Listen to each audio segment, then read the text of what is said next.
मैं बहुत आहत हूं इस बात से कि जो व्यक्ति रक्षा के लिए चयनित होता है, रक्षा के लिए विभाग में रखा जाता है, वो रक्षक की जगह भक्षक बन गया और उसने छोटे छोटे बटकों को, छोटे छोटे वेद पाठियों को, जिनके चरण छू करके आशीर्वाद लेना चाहिए, उनकी शिखा पकड़कर रगड़ना, घसीटना, खींचना, बाल उखाड़ना, जूते से मारना, ये उस देश में, उस देश के प्रदेश में और उस राज्य के उस तीर्थ में हो रहा है जिसको देवता लोग वंदन करते हैं, जिनको तीर्थों का राजा माना गया है।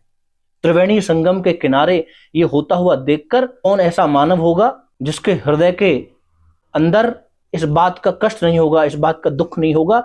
हमारे देश की संस्कृति किस तरफ जा रही है, हमारे देश की संस्कृति के निर्वहन करने वाले उन विद्यार्थियों के साथ क्या अभद्रता हो रही है। सबसे बड़ी जो घटना हुई है, इसमें सबसे जो बुरा हुआ है वो ये हुआ है कि उन विद्यार्थियों को, उन वटकों को मारना, उनकी शिखा खींचना, ये बहुत गलत हुआ। आपको पता है शिखा क्या है? चिद्रुपीण महामाये दिव्य तेजो समन्विते तिष्ठ देव शिखा मध्य तेजो वृद्धिं कुरुष्व में। ये मंत्र बोलते हैं, हम शिखा का पूजन करते हैं, शिखा को बांधते हैं, चिद्रूपिणी देवी का आवाहन करते हैं, तेज, अपने तेज को बढ़ाने के लिए शिखा का रक्षण करते हैं। विद्यार्थी जीवन में छोटी सी उम्र में जब विद्यालय में विद्यार्थी ब्राह्मण बालक जाता है वेद पढ़ने के लिए, तो आजीवन जब तक वो मरता है उसके साथ एक ही चीज रहती है, जन्म से और मृत्यु तक, वो है शिखा, उसकी चोटी, उसका तेज, उसका वर्चस्व, उसका स्वाभिमान, उसका सम्मान और उसकी सारी विद्या इस चोटी के माध्यम से है। जब हम पूजन करते हैं तो पूजन में सबसे पहले शिखा को बांधा जाता है, शिखा का पूजन किया जाता है, और आपने उस शिखा को पकड़ के खींचा।